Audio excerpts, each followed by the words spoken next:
अब हेर्नुहोस् आजको टपिक स्टार्ट हुन्छ कस्ट अकाउन्टिङ। अब ध्यान दिनु होला भनेछ cost accounting is branch of accounting that is involved to overcome the limitation of financial accounting. It is the process of accounting for cost which is concerned more with the ascertainment, allocation, distribution and accounting aspect of the cost भनेछ।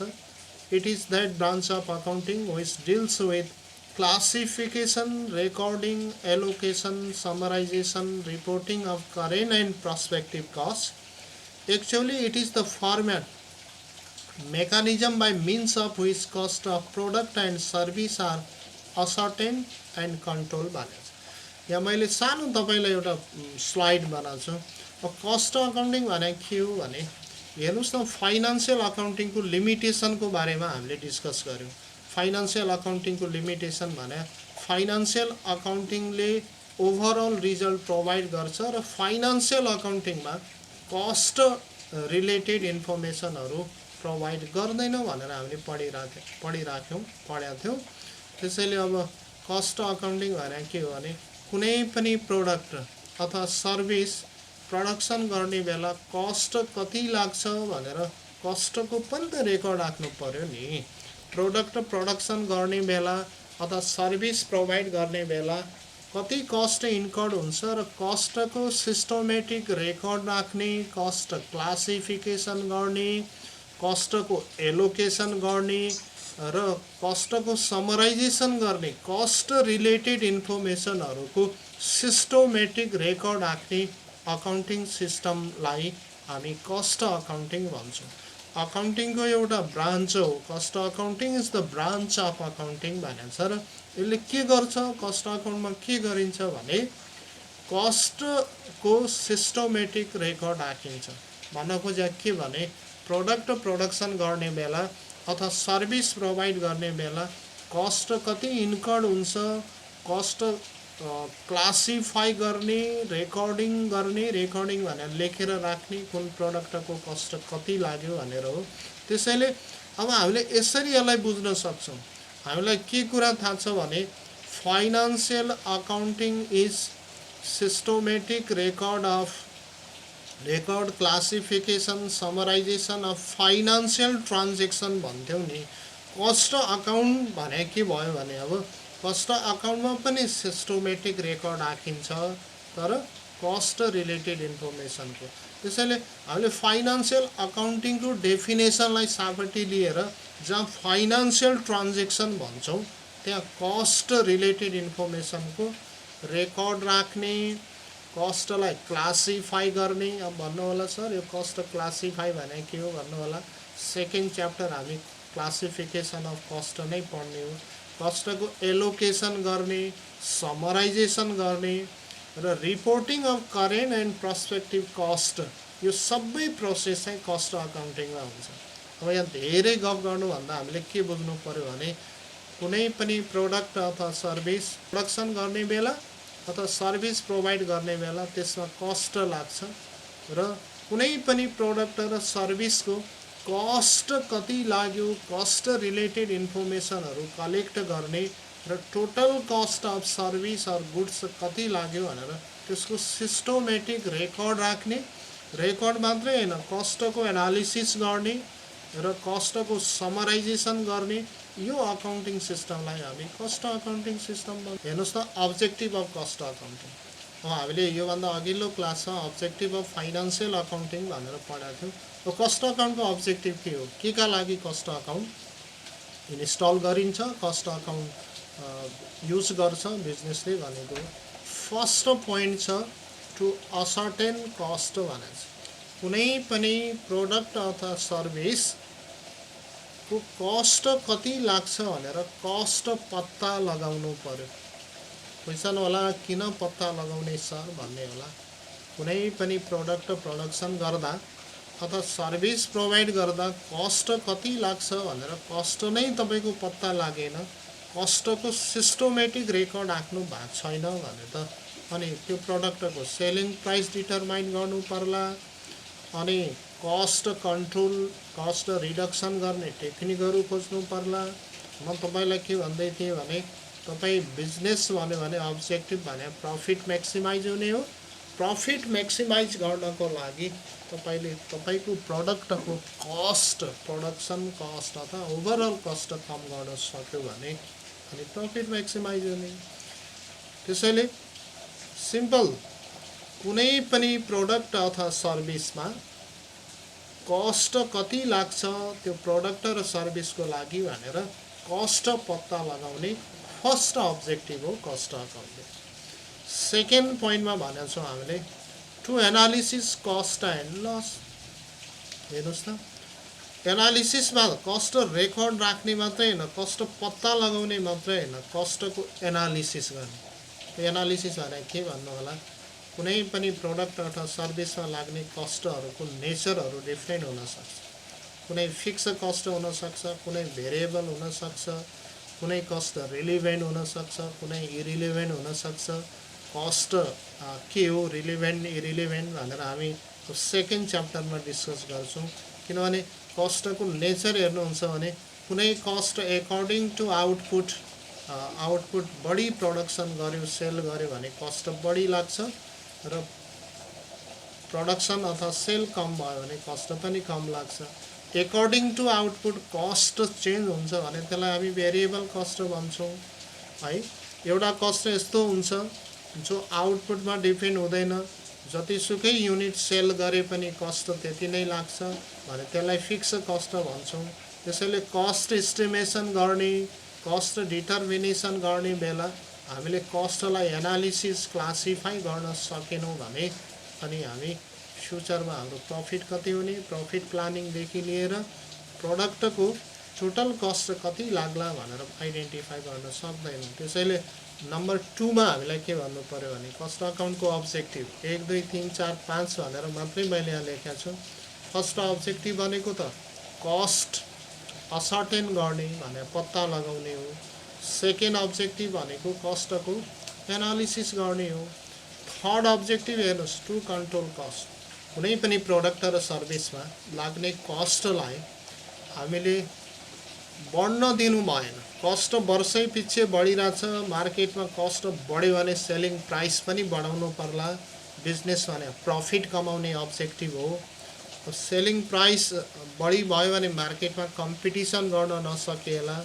त्यसैले cost control गर्नु पर्यो। Cost control भनेको existing cost, already cost कति लागिरहेछ सकेसम्म त cost reduction गर्ने उपायहरू खोज्नु पर्यो। नभयो भने पनि कस्टलाई इन्क्रिज हुन दिनु भएन। कस्ट इन्क्रिज भएन, कस्ट हामीले कन्ट्रोल गर्न सक्यौँ अथवा रिडक्सन गर्न सक्यौँ भने प्रफिट म्याक्सिमाइज हुन्छ भनेको। त्यसैले अब कस्ट अकाउन्टले कसरी कस्ट कन्ट्रोल गर्छ, कसरी अब्जेक्टिभ भयो भन्ने क्वेसन होला। हेर्नुहोस्, कस्ट अकाउन्टमा प्रोडक्ट र सर्भिसमा लाग्ने कस्टको सिस्टमेटिक रेकर्ड राखिन्छ, एनालिसिस पनि गरिन्छ। त्यसैले कस्ट रिलेटेड इन्फर्मेसन थाहा भयो भने कस्टलाई कसरी कम गर्ने अथवा कसरी कन्ट्रोल गर्ने भन्ने टेक्निकहरू पनि छ कस्ट अकाउन्टमा। तपाईँले थोरै कुरा म 12 मा पढेको गरौँ। 12 क्लासमा इन्भेन्ट्री म्यानेजमेन्ट भनेर पढ्नु भएको थियो। हेर्नुहोस् त, यो के हो, इकोनोमिक अर्डर क्वान्टिटी निकाल्नु भएको थियो। इकोनोमिक अर्डर क्वान्टिटी अनि स्टक लेभलहरू। अब कस्ट हेर्नुहुन्छ भने त basically direct material, direct labour र ओभरहेड गरेर कुनै पनि प्रोडक्टमा कस्टहरू एलिमेन्टको बेसमा हेर्ने भने कस्ट लाग्छ। त्यसैले कस्ट रिलेटेड इन्फर्मेसन थाहा भयो भने कस्ट कन्ट्रोल गर्ने टेक्निकहरू, उपायहरू पनि सेलिङ प्राइस फिक्सेसनमा हेल्प गर्छ भनेर। सेलिङ प्राइस फिक्सेसन, कुनै पनि प्रोडक्टको सेलिङ प्राइस कति हुने अथवा सर्भिसको सेलिङ प्राइस कति हुने भन्नेको लागि त सबभन्दा पहिला त्यसको कस्ट कति लाग्छ भन्ने थाहा हुनु पर्ला नि। कुनै पनि प्रोडक्ट अथवा सर्भिसको कस्टै थाहा छैन भने अनि सेलिङ प्राइस थाहा हुन्छ त। त्यसैले कस्टको सिस्टमेटिक रेकर्ड राखेको छ भने कुनै पनि प्रोडक्ट प्रोडक्सन गर्ने बेला कस्ट कति लाग्छ भन्ने थाहा हुन्छ। कस्ट प्लस अब प्रफिट पोलिसी के हो, सर्टेन प्रफिट चार्ज गरेर अनि सेलिङ प्राइस डिटरमाइन हुन्छ। हेर्नुहोस्, तपाईँलाई प्रोडक्सन कुनै पनि प्रोडक्ट र सर्भिसको कस्टै थाहा छैन भने अनि सेलिङ प्राइस डिटरमाइन गर्न सकिन्छ त सकिँदैन। त्यसैले कस्ट अकाउन्टले कस्टको सिस्टमेटिक रेकर्ड राख्छ, क्लासिफाई गर्छ, समराइजेसन गर्छ र कस्ट अकाउन्टबाट के थाहा हुन्छ भने कुनै पनि प्रोडक्ट र सर्भिसको कस्ट कति लाग्छ भन्ने थाहा हुन्छ। कस्ट थाहा भइसकेपछि अनि के हामी सेलिङ प्राइस डिटरमाइन गर्न सक्छौँ अथवा फिक्स गर्न सक्छौँ। टु एड द म्यानेजमेन्टलाई सहयोग गर्छ। अब हेर्नुहोस्, म्यानेजमेन्टले डिसिसन मेकिङको लागि काम गर्छ। म्यानेजमेन्टले ओभरअल कम्पनीको डिसिसन मेकिङ, पोलिसी फर्मुलेसनका कुरा गर्छ। डिसिसन मेकिङको लागि म्यानेजमेन्टलाई इन्फर्मेसन चाहिन्छ। कस्ट रिलेटेड इन्फर्मेसन कस्ट अकाउन्टले प्रोभाइड गर्छ। जस्तै सेलिङ प्राइस डिटरमाइन गर्ने भने पनि वान अफ द म्यानेजमेन्ट अकाउन्टिङको डिसिसन हो। प्लानिङ, कन्ट्रोलिङ, कोअर्डिनेटिङ धेरै कुरा हुन सक्छन्। त्यसको लागि सोर्स अफ इन्फर्मेसन चाहियो र cost related source of information cost अकाउन्टले प्रोभाइड गर्छ। त्यसैले कस्ट अकाउन्टिङको अब्जेक्टिभ के का लागि कस्ट अकाउन्टिङ युज हुन्छ भन्यो भने एउटा त टु असर्टेन कस्ट पत्ता लगाउने, लागत पत्ता लगाउने। दोस्रो नम्बरमा एनालिसिस कस्ट एन्ड लसेज, कुनै पनि प्रोडक्ट प्रोडक्सन गर्दा कस्ट कति लाग्छ र कस्टको एनालिसिस पनि हो, कुन नेचरको कस्ट छ। कस्ट कन्ट्रोल एन्ड रिडक्सन भन्न सक्छौँ हामी। To help in fixation of selling price भन्न सक्छौँ। कस्ट थाहा भयो भने सेलिङ प्राइस डिटरमाइन हुन्छ र टु हेड द म्यानेजमेन्ट भने म्यानेजमेन्टलाई सहयोग गर्छ। म्यानेजमेन्टले डिसिसन मेकिङको लागि कस्ट रिलेटेड इन्फर्मेसन चाहिन्छ र ती कस्ट रिलेटेड इन्फर्मेसनहरू कस्ट अकाउन्टले प्रोभाइड गर्छ। Importance or advantage of cost accounting, के एडभान्टेज छ त के इम्पोर्टेन्स छ? कुनै पनि बिजनेस अर्गनाइजेसनमा कस्ट अकाउन्टिङको एडभान्टेज के छ भनेर भन्यो भने कस्ट अकाउन्टिङले कुनै पनि प्रोडक्ट र सर्भिसको कस्ट कति लाग्छ भन्ने कुरा थाहा हुन्छ र कस्ट एनालिसिस र क्लासिफिकेसन एलोकेसनको टेक्निकहरू पनि सिकाउँछ। भन्यो भने प्रोडक्ट प्रोडक्सन गर्ने र सर्भिस प्रोभाइड गर्ने कस्टको बारेमा थाहा भयो भने त अनि कस्ट कन्ट्रोल गर्ने टेक्निकहरू, उपायहरूको लागि म्यानेजमेन्टलाई डिसिसन गर्नको लागि आवश्यक इन्फर्मेसनहरू प्रोभाइड गर्छ। त्यसैले हेल्प्स इन कन्ट्रोलिङ कस्ट भनेको। नम्बर 2 मा प्रोभाइड नेसेसरी कस्ट इन्फर्मेसन आवश्यक लागतको बारेमा सूचना प्रदान गर्छ भने प्रोडक्ट प्रोडक्सन गर्ने बेला कुन कुन कस्टहरू कति लाग्छ भनेर सिस्टमेटिक रेकर्ड राख्ने अकाउन्टिङ सिस्टम भने कस्ट अकाउन्टिङ हो। कस्ट अकाउन्टिङ सिस्टमले कस्टको बारेमा इन्फर्मेसन प्रोभाइड गर्छ, किनभने cost accounting is the recording, allocation, classifying, summarization of the cost of product and service हो। कुनै पनि प्रोडक्ट र सर्भिसको कस्टलाई रेकर्ड राख्ने, एलोकेसन गर्ने, समराइज गर्ने, क्लासिफिकेसन गर्ने अकाउन्टिङ सिस्टम भने कस्ट अकाउन्टिङ हो। भने कस्टको प्रपर रेकर्ड राखेको छ भने कस्ट रिलेटेड इन्फर्मेसन प्रोभाइड गर्न सक्छ नि आवश्यक पर्यो भने, अथवा यो म्यानेजमेन्टले कस्टसित रिलेटेड इन्फर्मेसनहरू डिसिसन मेकिङको लागि युज गर्न सक्छ। नम्बर 3 मा ascertain the total and per unit cost of production. 12 क्लासमा तपाईँले कस्ट सिट बनाउनु भयो, थोरै रिमाइन्ड गर्नुहोस्। कस्ट सिटमा के थियो भने र मेटेरियलको कस्टदेखि लिएर फ्याक्ट्रीमा लाग्ने अनि अफिसमा लाग्ने र सेलिङ एन्ड डिस्ट्रिब्युसन सबै कस्ट जोडेर टोटल कस्ट निकालेको थियो। Ascertain the total cost and per unit of cost of production, यही कुरा गरिरहेको छु मैले।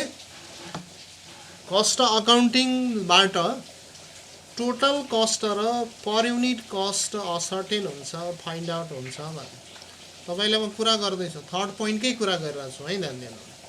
हामीले के भनेको थियौँ भने हामीले 12 क्लासको तपाईँलाई म रिमाइन्ड गराइरहेको छु। 12 क्लासमा कस्ट सिट बनाएको थियौँ र कस्ट सिटको लास्टमा के थियो भने टोटल कस्ट थियो।